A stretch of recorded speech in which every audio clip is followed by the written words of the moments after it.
الرحيم والعاديات ضبحا فالموريات قدحا فالمغيرات صبحا فأثرن به نقعا فوسطن به جمعا إن الإنسان لربه لكنود وإنه على ذلك لشهيد وإنه لحب الخير لشديد أفلا يعلم إذا بعثر ما في القبور وحصل ما في الصدور إن ربهم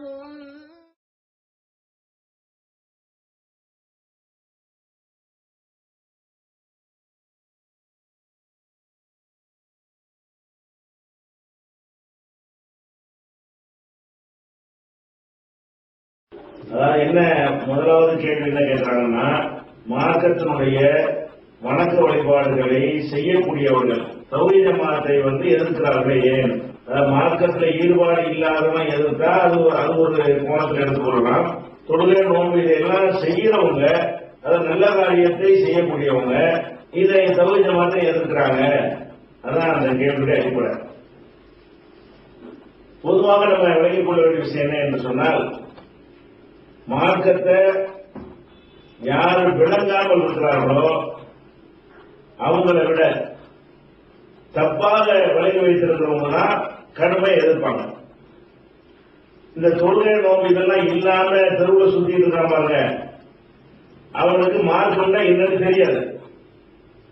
நம்ம சொல்றது சரியா அல்லது நமக்கு எதிரான நிலையில் உள்ளவர்கள் சொல்வது சரியா, இதை பத்தி எல்லாம் அவனுக்கு அக்கறை கிடையாது.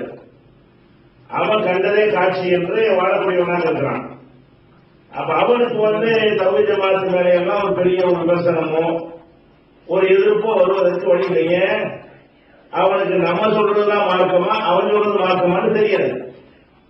ஆனா மார்க்கம் என்று ஈடுபாடோடு இருக்கக்கூடியவர்கள் தப்பான விஷயத்தை மார்க்கம் தொடங்கி வைத்திருக்கிறார்கள் என்று சொன்னால், அவங்க சொல்வதற்கு மாற்றமாக நம்முடைய பிரச்சாரம் இருக்கும் பொழுது அவங்க தான் எதிர்ப்பாங்க.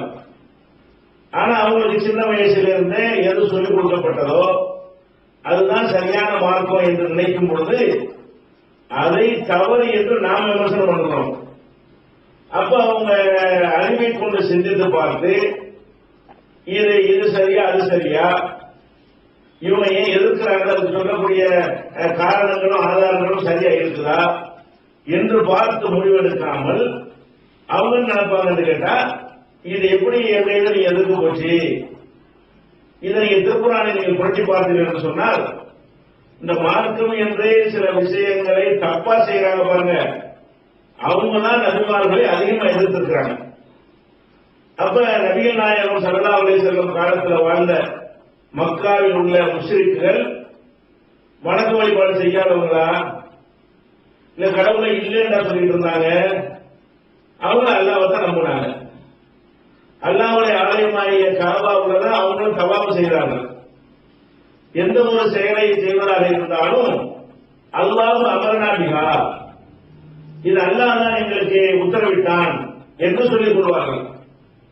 அருவருப்பான அசிங்கமான காபாவை நிர்வாணமாக தவாப் செய்வது போன்ற காரியங்களை செய்யும் பொழுதும், காபாவிலே தொழுகை என்ற பெயரில் விசிலடித்து சீட்டடித்துக் கொண்டு கைதட்டிக் கொண்டு இருக்கக்கூடிய நேரத்திலையும் அது அல்லாஹ் சொன்னான் என்றுதான் அவங்க செய்கிறார்கள். அப்ப இந்த அல்லாஹ் சொன்னால் எதை வச்சு சொன்னார்கள் என்று சொன்னால், அல்லாஹ் சொன்னதாக எங்க தகப்பனார் எங்களுக்கு சொன்னார், எங்க தகப்பனாருக்கு அவருடைய தகப்பனார் சொன்னாரு, அவருடைய தகப்பனாருக்கு அவருடைய தகப்பனார் சொன்னாரு. அப்படியே இப்ராஹிம் நபி வரைக்கும் இதற்கு தொடர்ச்சி இருக்கிறது. அப்ப இப்ராஹிம் நபி வழித்தோன்றலாக இருக்கக்கூடிய நாங்க இப்ராஹிம் நபியுடைய வழியில வாழையா கிடைத்த மார்க்கத்தில் நாங்கள் இருக்கிறோம். முகமது இருக்கிறாரு. அப்ப மார்க்கத்தில் ஈடுபாடு இருந்துச்சு பாருங்க, அவன் தான் இருப்பான். வானத்தை படத்தை யாருன்னு கேட்டா அல்லாஹ் தான் சொன்னான்.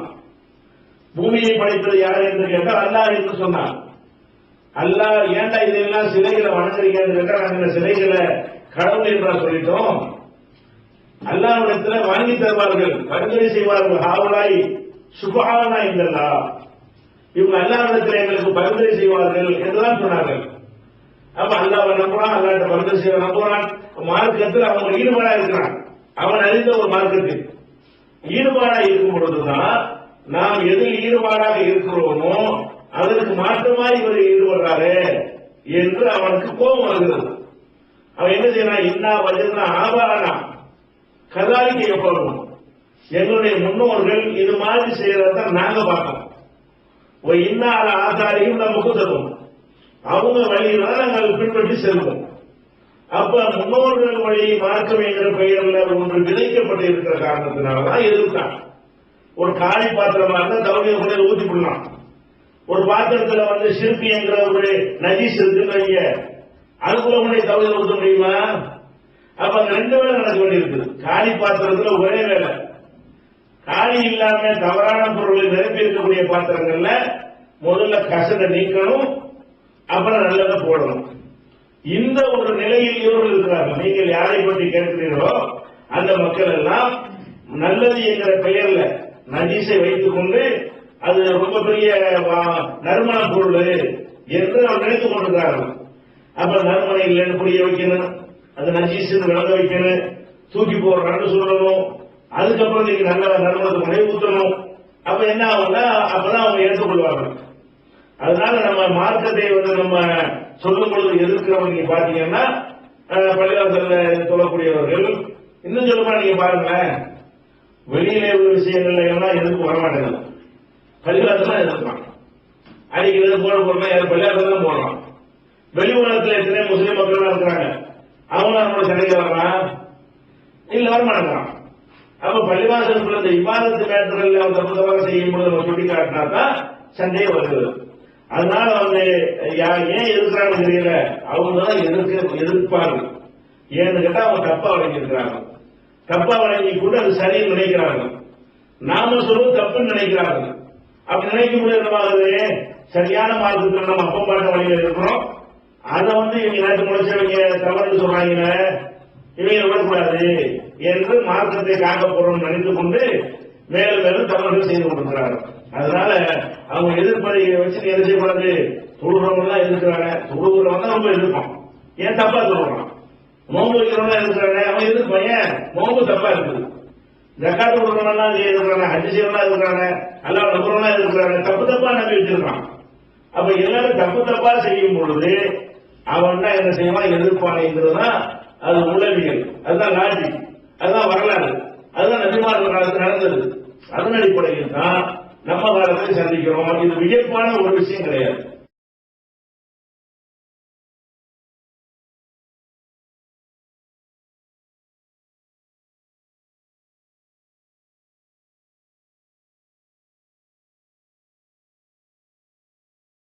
அதாவது இரண்டாவதாக கேட்கிற கேள்வி என்னவென்று சொன்னால், கணவன் இறந்த பிறகு மனைவி இதா இருக்க வேண்டும் என்பது அனைவரும் அறிந்து வைத்திருக்கிறோம்.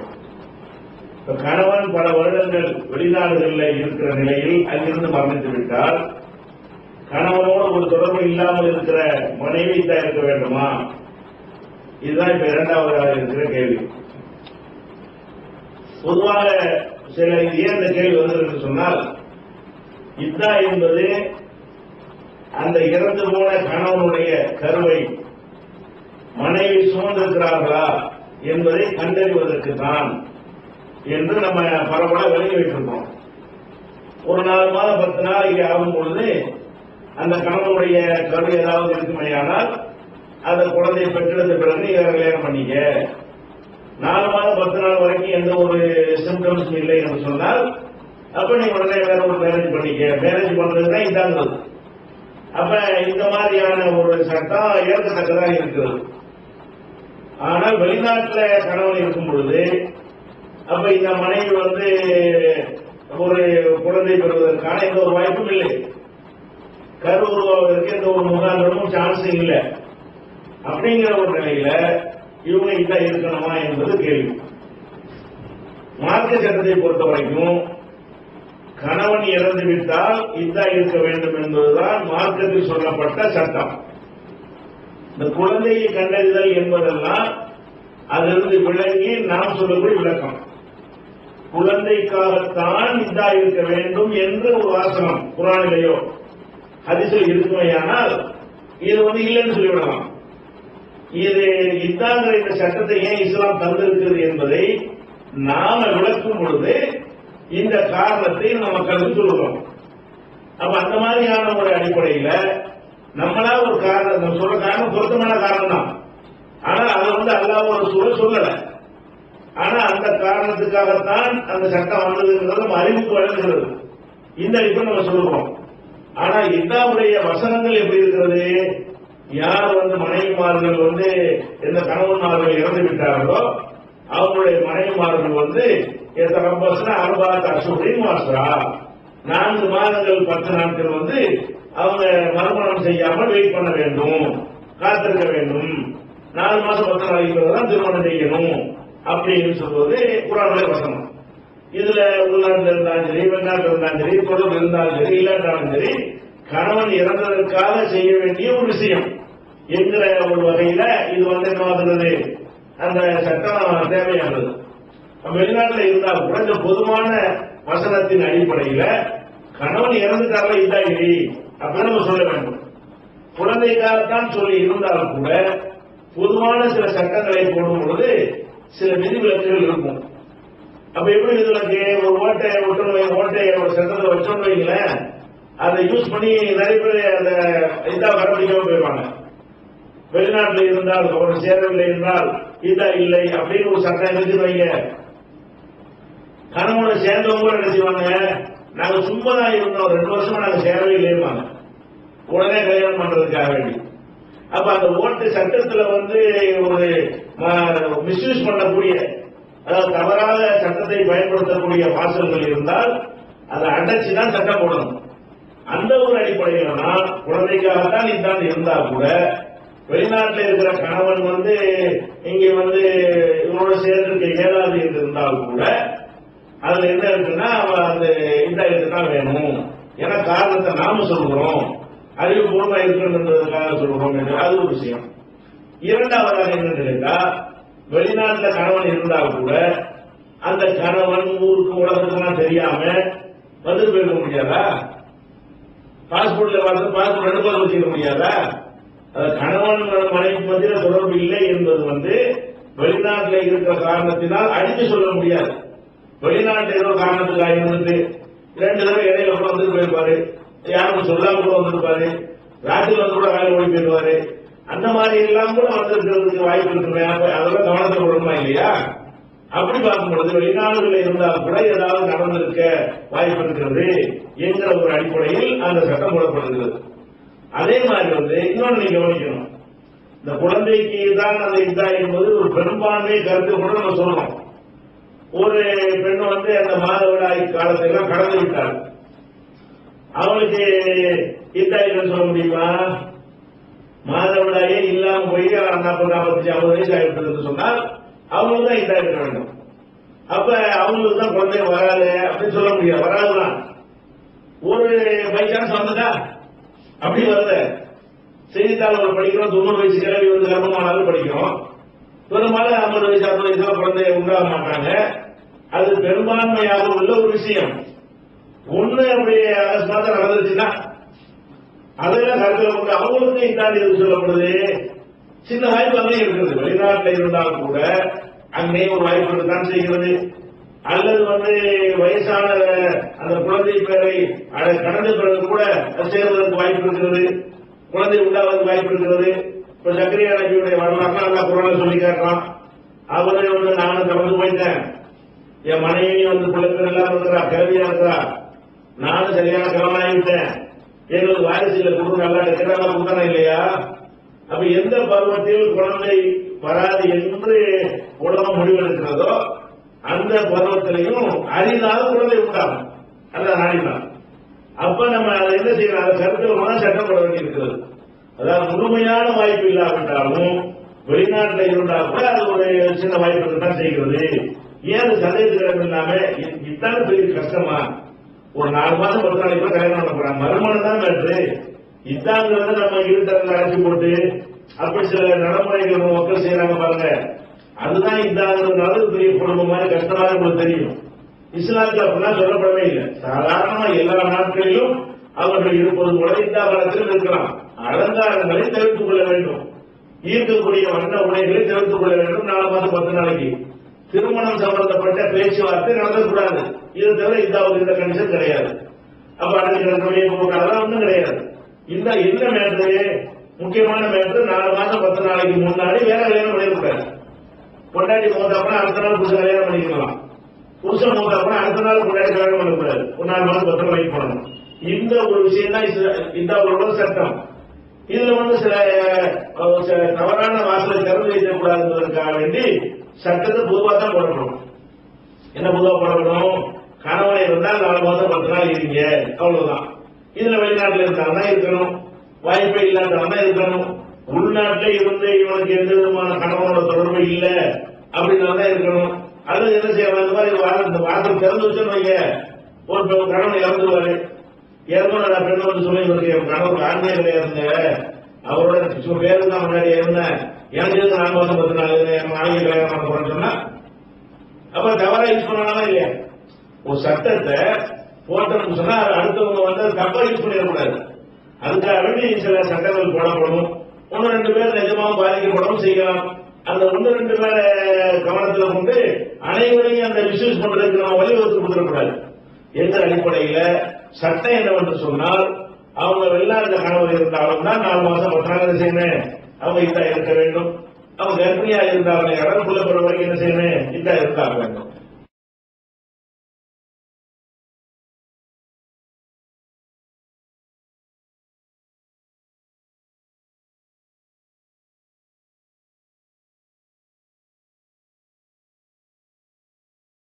அதாவது சட்டமன்ற தேர்தல் வருவதற்கு இன்னும் 2 ஆண்டுகள் இருக்கிறது. 2 ஆண்டுகளுக்கு பிறகு நடக்கக்கூடிய தேர்தலில் என்ன முடிவு எடுப்பது என்று இப்ப கேள்வி கேட்டிருக்கிறாங்க. தமிழ்நாடு தௌஹீத் ஜமாத்தை பொறுத்த வரைக்கும் அது தேர்தல் இதுவரைக்கும் உள்ள விஷயம் நான் சொல்கிறேன். தேர்தல் விஷயத்தை முடிவெடுப்பதாக இருந்தால் தேர்தல் நெருங்கி அதற்கான நடவடிக்கைகள் விரைவில் ஆரம்பமாகிவிடும் என்ற நிலை வரும்பொழுதுதான் நம்ம ஒரு முடிவு அறிவித்திருக்கிறோம். ஏன்னா அப்பதான் ஏதாவது டிமாண்ட் வைக்க முடியும், அப்பதான் அந்த டிமாண்ட் அவங்க ஏற்றுக்கிறாங்களா என்று பார்க்க முடியும். தேர்தல் நெருங்கும் போதுதான் ஒரு கோரிக்கை ஏற்றுக்கிறோம் செய்வாங்க. 5 வருஷத்துக்கு முன்னாடி கேட்கறவங்க ஏற்றுக்க மாட்டாங்க. ஆனா 5 வருஷத்துக்கு முன்னாடி நம்ம செஞ்சுட்டாங்கன்னு வைங்க, 5 வருஷத்துக்கு பின்னாடி யாரும் வச்சு கூட பண்ண மாட்டாங்க மக்கள். அப்ப நடந்தாதான் அப்ப ஓட்டு கிடைக்கும். அதனால என்ன ஒரு பெரிய கோரிக்கை வைத்தாலும் அவங்களும் அதை கண்டுக்க மாட்டாங்க. நம்ம முன்னாடி வச்சு ஒரு டிமாண்ட பண்ணி செஞ்சாலும் அது நடக்க போறதில்லை. அதனால தேர்தலை பொறுத்த வரைக்கும் ஒரு 3-4 மாசத்துல வரப்போகுது என்று தெரியும் பொழுதுதான் நம்ம சில கோரிக்கைகளை எல்லாம் வைத்து ஒரு நிலைப்பாட்டை நம்ம எடுத்துக்கொண்டு இருக்கோம். அந்த அடிப்படையில் இதுவரைக்கும் உள்ள நிலைப்பாட்டை நான் சொல்றேன். அந்த அடிப்படையில 2014 தேர்தலை பொறுத்த வரைக்கும் அந்த 16ல வந்து தேர்தலுக்கு 2-3 மாசம் இருக்கும் பொழுது நிலவரங்கள் என்னவென்று பார்த்து அதற்கு பிறகுதான் யாருக்கு ஆதரவு முடியும் தமிழ்நாடு தௌஹீத் ஜமாத் எடுக்கும். இதுதான் இதுவரைக்கும் இருக்கக்கூடிய நிலைமை. ஆனாலும் இப்ப வந்து நம்ம ஜமாத்துடைய உயர்நிலை குழு கூட்டம் வைத்திருந்தோம்.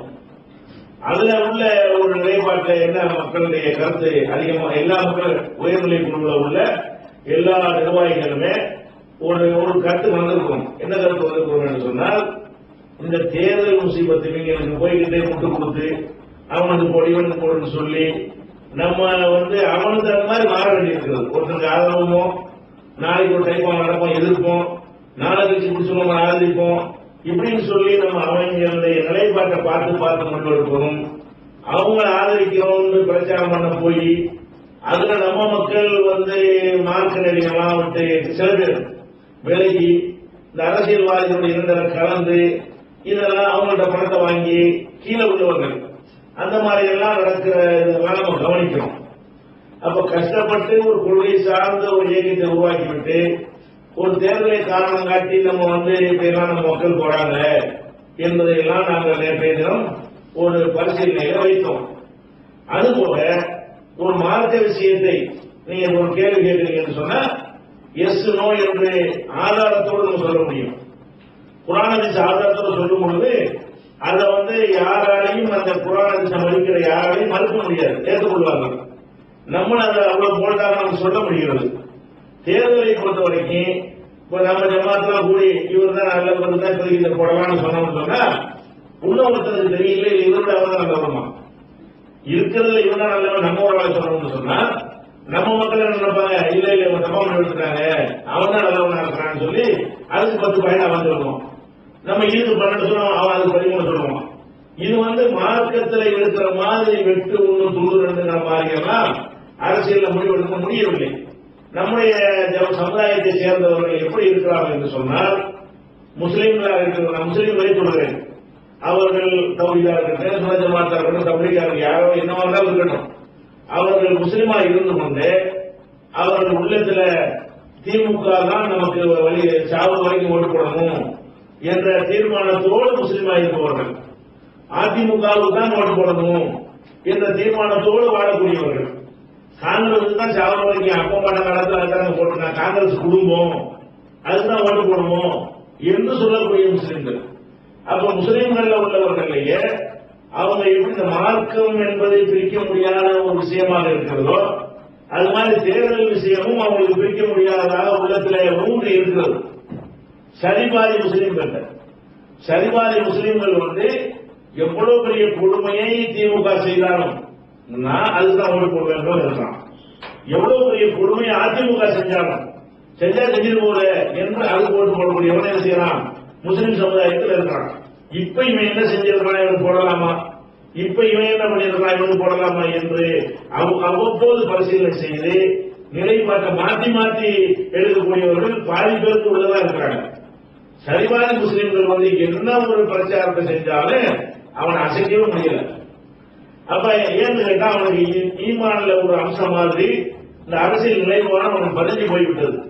நாங்க குடும்பமே காங்கிரஸ் குடும்பம், நாங்க திமுக பாரம்பரிய குடும்பம், எம்ஜிஆர் காலத்திலிருந்து நாங்க அதிமுக தான் எப்படி சொல்லிக்கொண்டு தௌஹீதிலே இருக்கிறார்கள், தப்லீகிலே இருக்கிறார்கள், இஸ்லாத்தில் உள்ள எல்லா ஜமாத்துகளும் இருக்கிறார்கள்.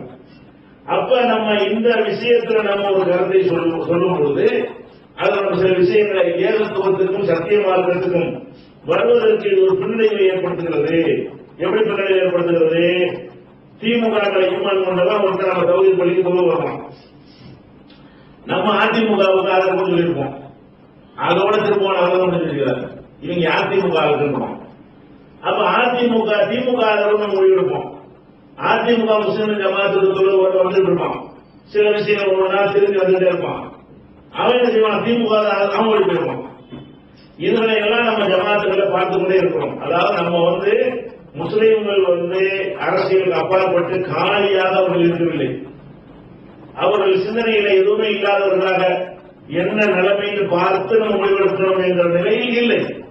எப்படி இருக்கிறார்கள், எது எக்கேடு கேட்டாலும் நான் இவனுக்கு தான் போடுவேன், எந்த ஒரு சந்தர்ப்பம் அதை மாற்றாது என்கிற அளவில் குடிமானமான ஒரு ஈமான் கொண்டவர்களாக அரசியல் கட்சியில் ஈமான் கொண்டவர்களாக ஒரு சாரார் இருக்கும் பொழுது நம்ம ஒரு நிலையில் மார்க்கத்தை சொல்லக்கூடிய ஒரு அமைப்பு இதுல போய் ஒரு நிலைப்பாடு இருக்கும் பொழுது ஒரு சாராருக்கு ஒரு கட்சியுடைய கலர் நமக்கு குத்தி இன்னொரு கட்சியில ஒண்ணு அதை எதிர்த்து மார்க்கத்தின் பக்கம் வருவது ஓடக்கூடிய நிலைமையெல்லாம் ஏற்படுவதெல்லாம் நம்ம உன்னிப்பாக பரிசீலனை எடுத்துக்கொண்டோம்.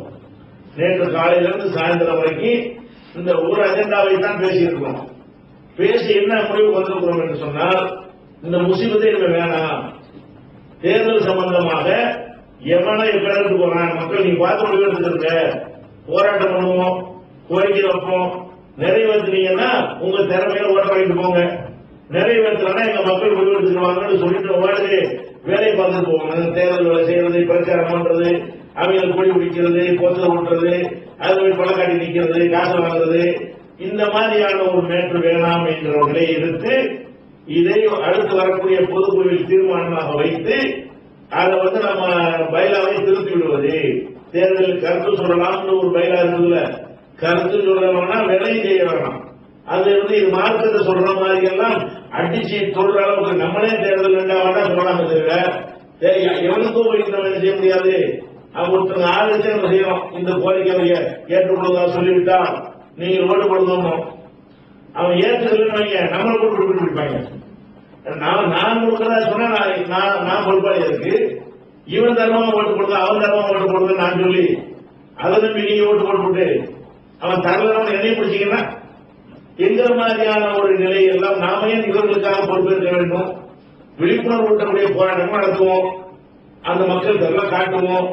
இந்த எல்லா கட்சியும் சொல்லுவோம், இதான் எங்க நிறைய மக்கள் நிறைய காட்டினோம், இவங்களை வென்றெடுக்கிற மாதிரி நடந்துக்க சொல்லிட்டு போயிட்டே இருப்போம். இதோட நிறுத்திக்கிறோமே தவிர ஆதரவு என்கிற வார்த்தையை கூட சொல்ல வேண்டாம் என்று ஏகமனதான ஒரு முடிவுக்கு உயர்நிலை குழு வந்திருக்கோம். ஆனாலும் இதை சட்டமாக்க முடியாது. பைலாவில் கருத்து சொல்லலாம் இருக்கிறதுனால பைலாவே திருத்தணும். திருத்துறத பொதுக்குழு கூட்டணும்.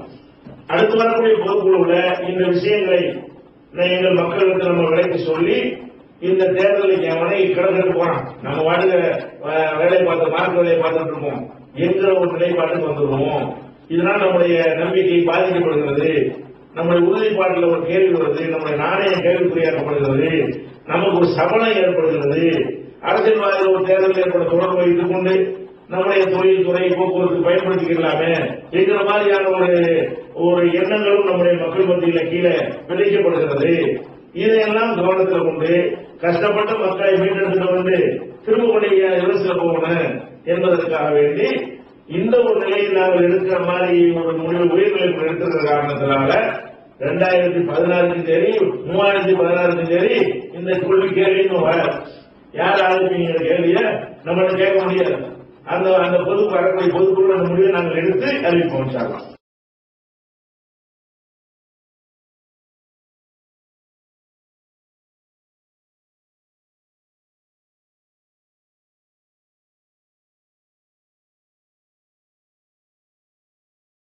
அதாவது இஸ்லாமிய ஆட்சி அமைக்க வேண்டும் என்று அப்படியான ஒரு விஷயம் மார்க்கத்தில் இருக்கிறதா?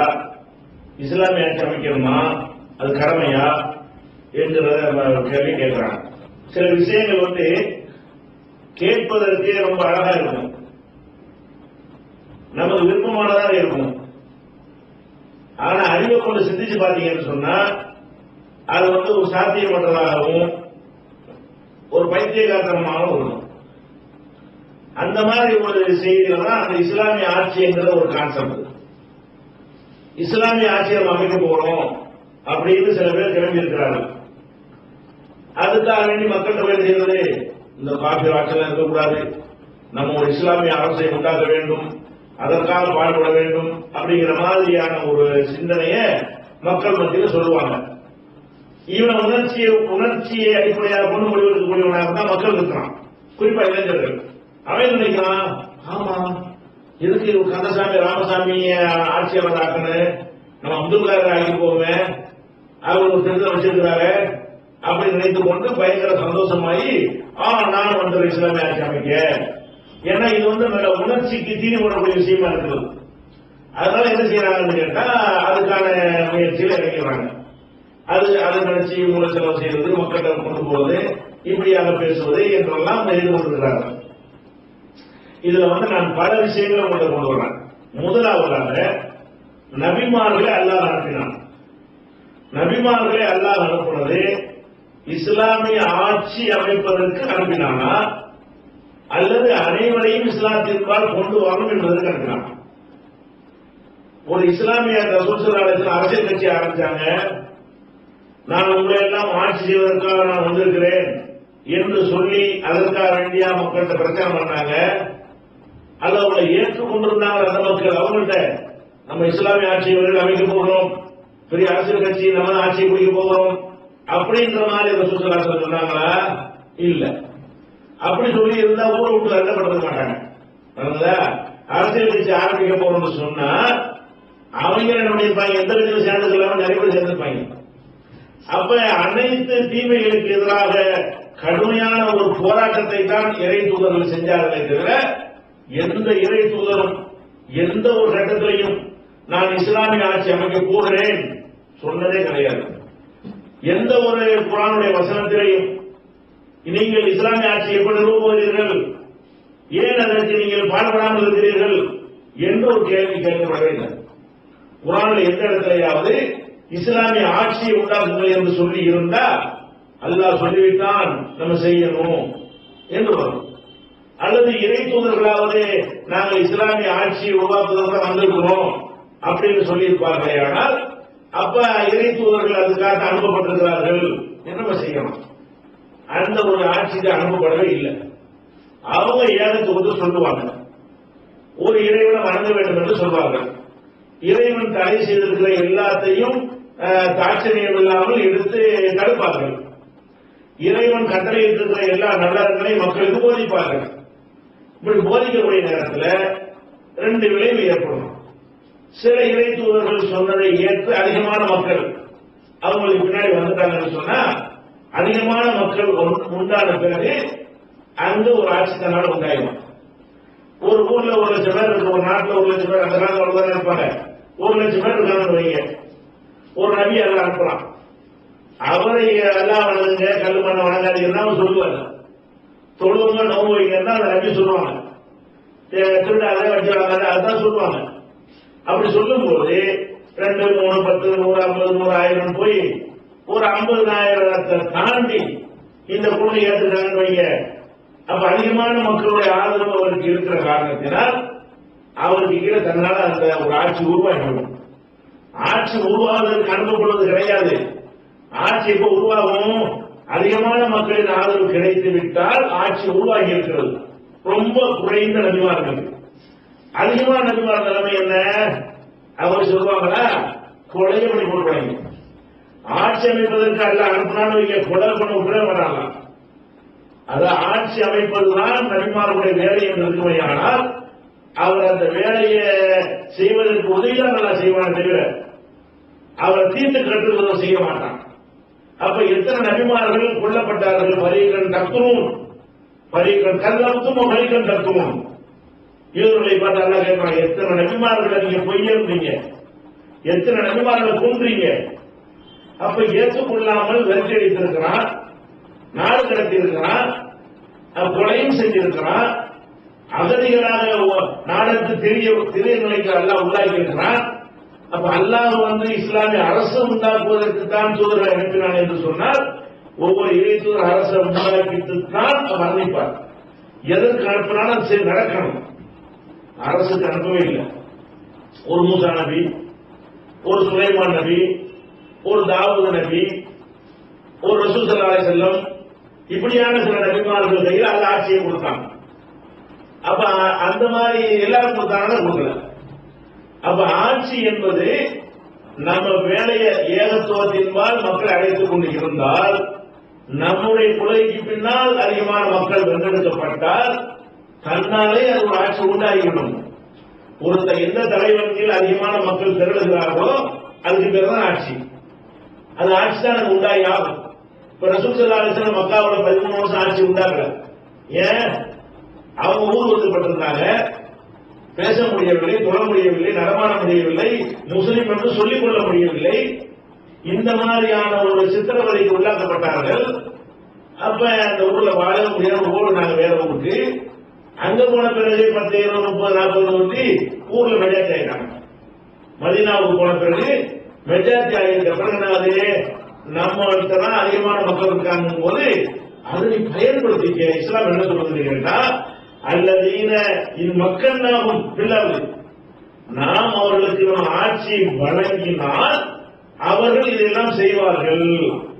அப்படி ஒரு வசனம் குர்ஆன்ல இருக்குது. அதாவது நல்லடியார்களை பற்றி சொல்லும் பொழுது நம்ம வழங்குவோம் ஆட்சியை, அப்படி வழங்கினால் கரெக்டான முறையில் செய்வார்கள். வழங்கலன்னா வழங்கட்டுமே கேட்கறாங்கல்ல. அப்ப இதுதான் அடிப்படையான விஷயம். அப்ப ஆட்சியை நிறுவுவது என்பது ஒரு கான்செப்டே கிடையாது இஸ்லாத்துல. இன்னும் சொல்ல போனா இப்ப நான் இஸ்லாம் என்பது பிறரை அழைக்கக்கூடிய ஒரு மார்க்கமா, எவன் வராத என்று புல் ஸ்டாப் வைத்துவிட்டு ஒரு மார்க்கமா? பிறரை அழைக்கிற ஒரு மார்க்கம். இஸ்லாம் நடந்தது பிறரை அழைக்கிற ஒரு மார்க்கம். இப்ப நான் உங்கள்கிட்ட கேட்கிற, இந்தியாவில் நாம ஒரு 20% இருக்கிறோம். 80% மக்கள் முஸ்லிம்களாக இல்லை. இந்த மக்கள்கிட்ட போய் நாங்கள் இஸ்லாமிய ஆட்சி அமைக்க போகிறோம் அப்படின்னு சொன்னா அதனுடைய விளைவு என்னவா இருக்கும்? அது என்ன மாதிரியான ஒரு எண்ணத்தை அவனுக்கு உண்டாக்கணும். ஓஹோ, நீங்க எங்களை ஆளுவதற்கு ஆசைப்படுறீங்களா? நீங்க எங்க மேல மிகைத்து ஆட்சியை பிடிக்கிறது பிளான் பண்றீங்களான்னு சொல்லி இஸ்லாத்தை ஒரு அரசியல் கட்சியாக பார்த்தால் வருவானா? ஆட்சியை பத்தி பேசினால் தாவா செய்ய மாட்டான். இவங்க இஸ்லாமுங்கிற பேரவையில் வர்றது இது பண்றான், இந்தியாவுடைய பிரதமர் அவருக்கு பிளான் பண்றாங்க விட்டாது அப்படின்னு சொன்னா ஒரு இந்துவா இருக்கிறவன் இஸ்லாத்துக்கு வருமா? இவங்க நம்ம மத மாற்றம் செஞ்சு அல்லது கொலை செஞ்சு ஏதாவது பிளான் பண்ணி கவர்மெண்ட் பிடிக்க பாக்குறாங்க. அப்ப இஸ்லாம் என்பது ஒரு அரசியல் கட்சிங்கிற ஒரு கருத்தை பதிய வைப்பது இஸ்லாத்தை வளர்க்குமா, வளர்ச்சி நிறுத்துமா? நிறுத்தும், கண்டிப்பா கருத்து நிறுத்தும். அப்ப நம்ம இஸ்லாம் என்பது தாவா பண்ணக்கூடிய ஒரு மார்க்கம், எல்லாரும் வாங்கப்பான்னு சொல்லக்கூடிய மார்க்கம். இந்த கொள்கையின்பால் வாரங்கள் சொல்லிக்கொண்டே இருக்க வேண்டும். அல்லாஹ் நாடி 60% மக்கள் ஏகத்துவத்துக்கு வந்துவிட்டார்கள் என்று சொன்னால், அப்ப ஒரு தலைமையில் திரண்டார்கள் என்று சொன்னால் ஒரு ஆட்சி உண்டாகும் பொழுது அல்லாஹ் அதுக்கு சில சட்டங்கள் வச்சிருக்காங்க. அந்த சட்டங்கள் அமல்படுத்தணுமே தவிர அதை உண்டாக்குறதுக்காக வேண்டிய பாடுபடணும் என்ற ஒரு மேற்றம் இஸ்லாத்தில் இல்லவே இல்லை. எந்த வசனமாவது சொல்லுதான்னு கேளுங்க. இது ஒரு விஷயம். 2 பாயிண்டாச்சா? ஒண்ணு நபிமார்கள் யாரும் செய்யல. 2வது தாவா பண்ணக்கூடிய ஒரு சித்தாந்தத்துக்கு அரசியல் கட்சிங்கிற கலை வரக்கூடாது. வந்தால் வரக்கூடியவங்க நின்றுவாங்க. இவங்க கட்சி நடத்துற ஆன்மீகத்தை நம்ம சொல்ல வரலங்க, நம்மளை திருத்தருக்கு இங்க வரல, நம்மளை ஆளுவதற்கு பிளான் பண்றாங்க. சப்போர்ட் பண்ணிடாதீங்க, இஸ்லாத்தை ஆதரிக்காதீங்க என்ற மாதிரியான ஒரு நிலைப்பாடை கொண்டு போனால் இஸ்லாம் வளராது. இது ஒரு விஷயம். 2 பாயிண்டாச்சா? 3வது, இந்த இஸ்லாமிய ஆட்சி அமைக்கிறேன்னு சொல்றாங்க. இப்ப இந்தியாவில் எடுத்துக்கொள்ளுங்க. இஸ்லாமிய ஆட்சி அமைக்கிறேன்னு சொல்லி சின்ன சின்ன பசங்களுக்கு, மூளையிட்ட பசங்களுக்கு போய் என்ன செய்யறான், மெச்சூரிட்டி இல்லாத பசங்களுக்கு போய் அவனுக்கு உணர்ச்சியை மட்டும் அடிப்படையாக வைத்து முடிவு செய்யக்கூடிய பருவத்தில் இருக்கிறவனுக்கு போய் சொல்றான். இவன் நினைச்சான், முஸ்லிம் மாறுங்க, இவன் தான் பிரதமராக போறாரு, ஜனாதிபதியாக போறாருன்னு சொல்லிட்டு அவருக்கு பின்னாடி என்ன செய்யறான், அவன் 5 வருஷம் சேர்ந்துட்டே இருக்கான். நான் கேட்கிறேன், ஒரு இந்தியாவில் ஒரு இஸ்லாமிய ஆட்சியை உருவாக்குறாங்க, எப்படி உருவாக்குறது? திட்டம் என்ன? ஒரு திட்டம் வேணுமா இல்லையா? ஒரு நாட்டில் ஆட்சியை பிடிக்கிறாருன்னா என்னென்ன வழிகள்லாம் இருக்கிறது? ஒரு வழி என்ன வழின்னு சொன்னா, அதாவது அதிகமான மக்களை வென்றெடுத்து அதன் மூலமாக நம்ம அதிகமான ஆதரவு வைத்து களத்துல போட்டியிட்டு ஜெயித்து நம்ம ஆட்சியை கைப்பற்றுறது ஒரு வகை. அது நீங்க சொல்ல இஸ்லாமிய ஆட்சின்றத பேசினால் வராது, இயற்கையா விட்டா அது வரும். இது ஒரு கான்செப்ட்.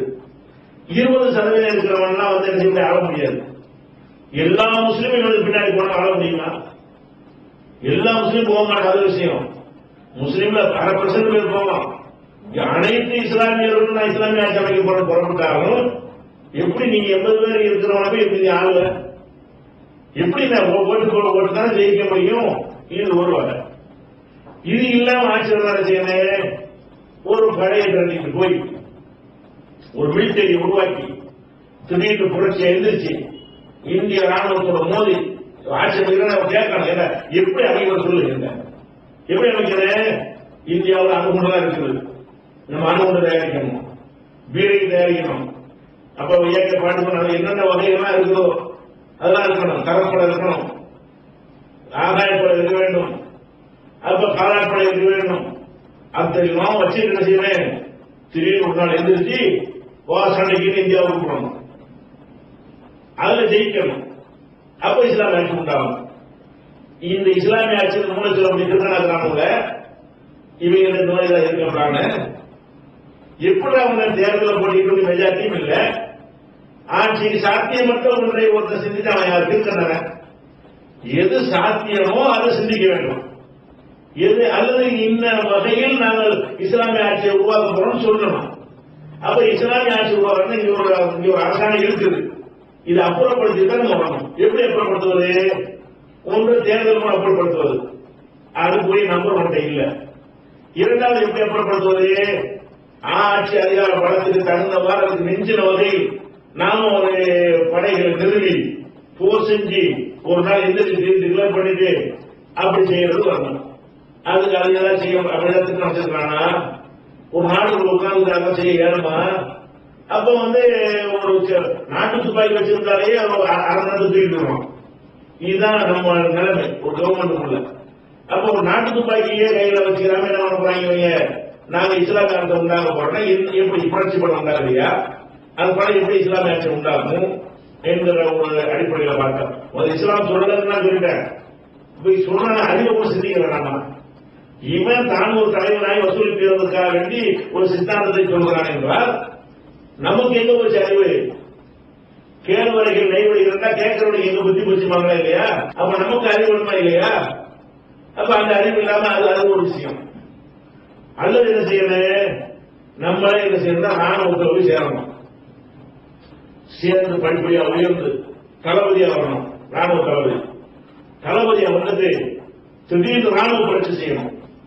வச்சுட்டு நான் தான் முஷரப் செஞ்சார்ல, பாகிஸ்தான்ல ஜாவல் செஞ்சார்ல, அது மாதிரி யாரும் அனுப்பியிருக்கீங்க? ராணுவத்துல நிறைய பேர் அனுப்பி விட்டு திரும்ப ஏழுமா?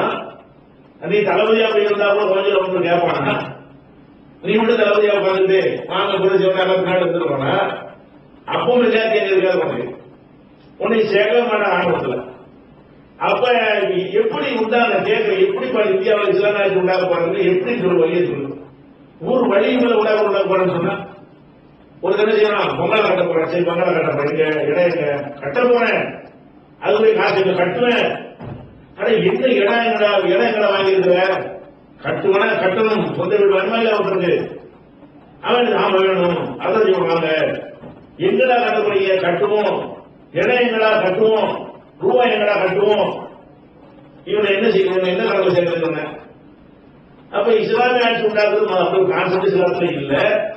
நீ சொல்லக்கூடியது எங்க சாத்தியமாகும்?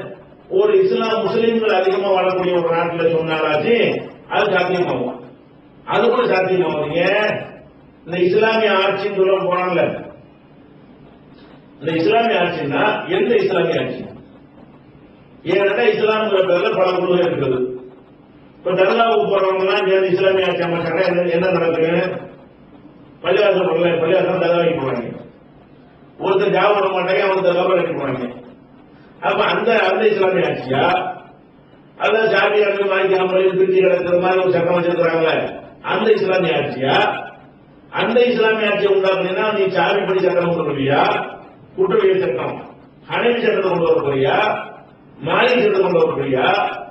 இந்த இஸ்லாமிய ஆட்சி சொல்லக்கூடிய 50 பேரு தௌஹீத் நம்ம குர்ஆனை மட்டும் செய்ய போறது இல்லை. இவன் யாரும் சப்போர்ட்லாம் எடுத்துக்கிறான்? கபர் வணங்கி மதுரப்புக்காரன், தரிகாக்காரன், இவனை எல்லாம் கூப்பிட்டுவாங்க இஸ்லாமிய ஆட்சி அமைக்க போறாங்க. உன் பின்னாடி எல்லாம் திறந்து வந்து முஸ்லீம் நாடுகள் நான் சொல்றேன். இங்கதான் முடியாத பாகிஸ்தான்ல இந்த வேலையை செஞ்சே போய் பாகிஸ்தான்ல செஞ்சு எப்படி இஸ்லாமிய ஆட்சி உண்டாது? நீ ஒரு கொள்கையில் இருக்கிறோமா இல்லையா? நம்ம எல்லா முஸ்லீமும் ஒரு கொள்கையில் இருந்தோம்னு சொன்னா எல்லாம் ஒண்ணு வச்சு உண்டாக்கிடலாம். பாகிஸ்தான்ல அல்லாஹ் இருக்கிறான், பாகிஸ்தான்ல ஷியா இருக்கிறான், பாகிஸ்தான்ல ஷாபி மாலிக் ஹம்பலி இருக்கிறான், தரிகாக்காரன் இருக்கிறான், இதுல ஜமாத் இஸ்லாமி இருக்கிறான், இப்படி பல பேர் இருக்கான். இப்ப இவங்க நீ என்னப்படி ஆட்சி செய்ய போற? ஹனபி சட்டப்படி நீ ஆட்சி செய்ய போறன்னு சொன்னீங்கன்னா அப்ப நீ ஆரம்பிக்கிற மதுபாட்டு இஸ்லாமிய ஆட்சி கிடையாது. இஸ்லாமிய குர்ஆனை சுப்ரீம் செய்யணும். குர்ஆனை சுப்ரீம் தான் செய்ய போற ஆட்சின்னு சொன்னீங்கன்னு சொன்னா அன்னைக்கே தலைவர் இருப்பாங்க. அவன் வென்றெடுக்க முடியாது. முஸ்லீமே வென்றெடுக்க முடியாது. முஸ்லீமே வென்றெடுக்க முடியாது. வேற வென்றெடுப்ப குர்ஆன் ஹதீஸ் அடிப்படையில் தான் ஆட்சி அமைக்க போறேன்னு முஸ்லீம்கள் மெஜாரிட்டியா உள்ள ஒரு நாட்டில் போய் நீ பிரச்சாரம் பண்ணினாலும் உனக்கு முன்னாடி வரமாட்டீங்க. ஓஹோ, குர்ஆன் ஹதீஸ் ஆட்சின்னு வச்சு எங்க மது மொழிக்க பாக்குறீங்களா, தர்மா இடிக்க பாக்குறீங்களான்னு அவன் தான் முதல் ஆகும். 5 நேரம் இந்த நாட்டுக்கு ஒத்து வருமா? ஒத்து வராது. அதனால நம்ம வேலை என்ன?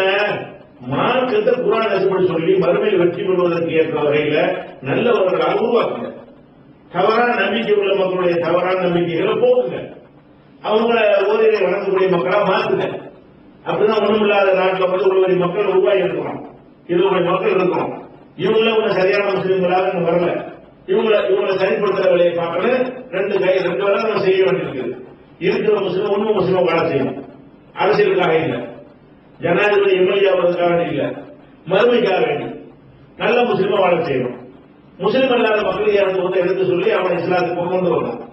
இந்த வேலையை செஞ்சு அல்லாஹ் நாடி 60% மக்கள் அப்படி இஸ்லாத்தின் பால் வந்துட்டாங்கன்னா அப்ப அமைதியாக இஸ்லாமிய ஆட்சியை தான் இருக்கும்.